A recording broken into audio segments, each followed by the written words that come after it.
What is going on, world? Welcome back once again.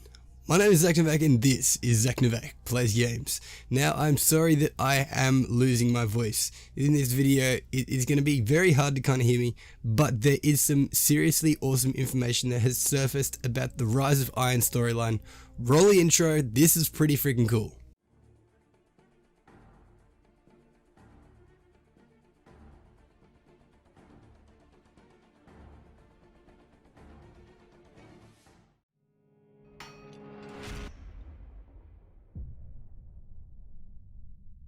Game Informer ended up sitting down with Bungie for an interview. They ended up coming out with some information about what fans can expect for when Rise of Iron does come out.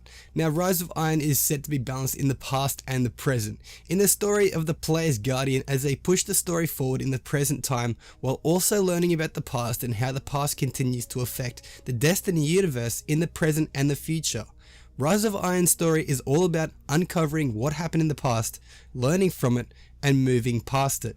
Or I think they meant to say moving forward, because in itself the expansion focuses on Lord Saladin.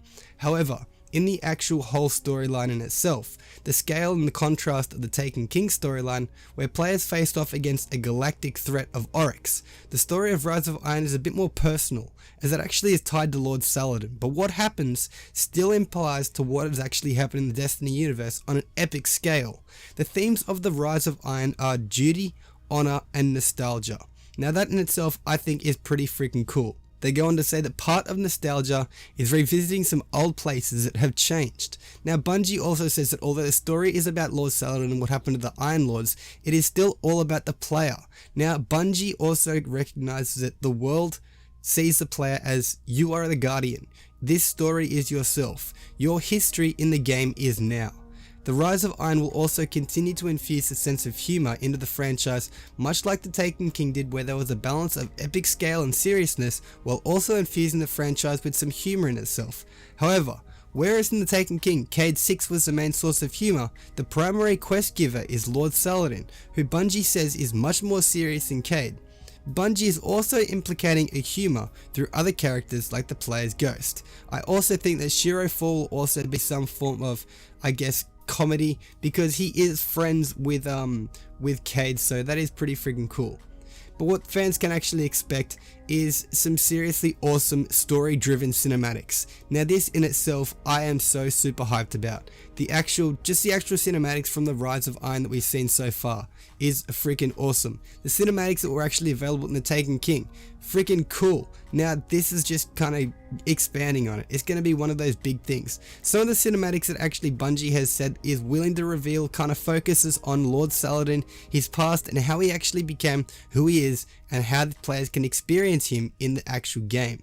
So that in itself ties into maybe Lord Saladin is going to be playable for a certain part in the game while we go back in a sort of memory. I'm not really too sure, but it is freaking awesome.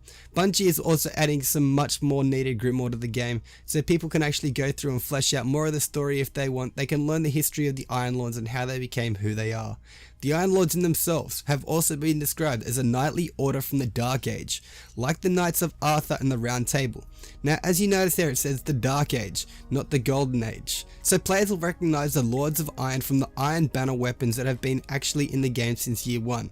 Bungie says that when the names from the Iron Banner weapons were created, they were just names without any context. The writing team has since had to create stories behind these said weapons and their namesake characters. So that is pretty freaking awesome that Bungie has gone through and taken that time to actually pick out each different detail for the Iron Lords and give them a story. Bungie has given background to all the Iron Lords. They were first created as a proto-guardian who stepped up right after the Traveler had given us power to create what players experience for themselves as guardians. This power that we have actually been given in a period of lawless and civil war between what was essentially guardian warlords. Now the Iron Lords themselves tried to organize and uphold a sense of duty and honor, setting a precedent for the first and future guardians. Now that in itself was Lord Saladin's main order. That in itself was amazing. The Iron Lords will get a slice of the spotlight as individuals with personalities and stories of their own. Bungie says that Timur was an eccentric. Felwinter's story is interesting and surprising. We also find out about his lie, which is pretty freaking cool. We also found out that Radagast's leadership will be a point of interest, and Scori is called the Battle Bard, or the storyteller of the Iron Lords. Jolda is said to be the Lancelot of the story, a beautiful but fierce warrior. Bungie says players should be able to have more emotional connection with the character as they spend the most time with Jolda's story. That is, except for the Iron Lord that still lives. Now that in itself is a big spoiler. Now this in itself right here is a very big spoiler. Slight spoilers actually, but still very big spoilers. It also appears that another Iron Lord, other than Saladin, is still alive. This Iron Lord being EFRIDEET. She will be a character players actually get to interact with in-game in the Felwinter's Peak social space. Described as the youngest of the Iron Lords, Bungie says at some point she left the Iron Lords, but in the Rise of Iron, EFRIDEET has returned to close the chapter of her life. Where has she been all this time? Bungie says she has been in a group of Guardians focused on using their light in new ways, a sort of hippie movement, as one would describe it. It also sounds like Bungie has big plans for EFRIDEET beyond her character in Rise of Iron, hoping to continue her story in the Destiny sequel and beyond. So, holy freaking hell, EFRIDEET is alive. She is going to be available in the Felwinter social space to actually see, to talk to actually know. Oh my freaking god, like, that is so, that's hype. That is just mind freaking blown. She is alive. She was part of a hippie movement. What? A hippie movement. Okay, that's kind of cool.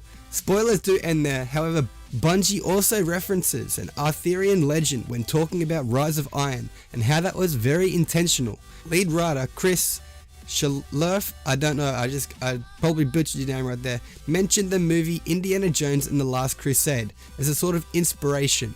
That movie has a backdrop of the story of Arthur and the search for the Holy Grail, while also being a fun action romp in the Indiana Jones present day. Bungie likened Siva to the Holy Grail when comparing the two stories. The written team also likened Siva to Pandora's box, a source of untapped power that can be used in numerous ways for good or for evil. Bungie then states the story will be also driven into the factions more. Future War Cult, New Monarchy, and Dead Orbit. They all play a part in the history of the Iron Lords. So that in itself is seriously freaking cool. For those interested in the narrative and lore of Destiny, the Rise of Iron seriously sounds like it is something that everyone is gonna absolutely enjoy. Now, that's crazy. That is hype.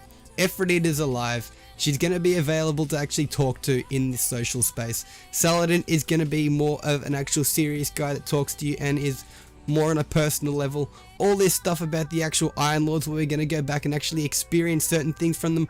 Holy freaking hell.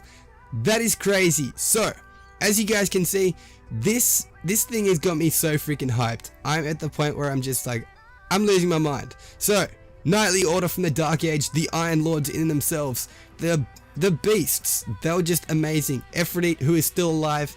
Saladin, who I don't know what he's going to say about EFRIDEET being alive and coming back from being with an actual hippie movement. Let me know what you guys think in the comment section down below. Seriously, share this video around, subscribe for more info. If you like this video of me kind of rambling where I'm talking about all this info and stuff like that, seriously subscribe because this is some important stuff and there's going to be more important stuff coming in the next few days. So, the technological virus called Siva, or Iron's Bane, is coming. Now there is more info coming in the next few days, so subscribe to the channel, share this video around, leave a like down below. Sorry if I do sound pretty bad and sick. It's just, yeah, I'm losing my voice. Anyway, this has been Zach Novak. Do all that good stuff down below and I'll be cheering like Kieran if he was Ed Sheeran. But until next time, this is Zach Novak, signing off. Peace out.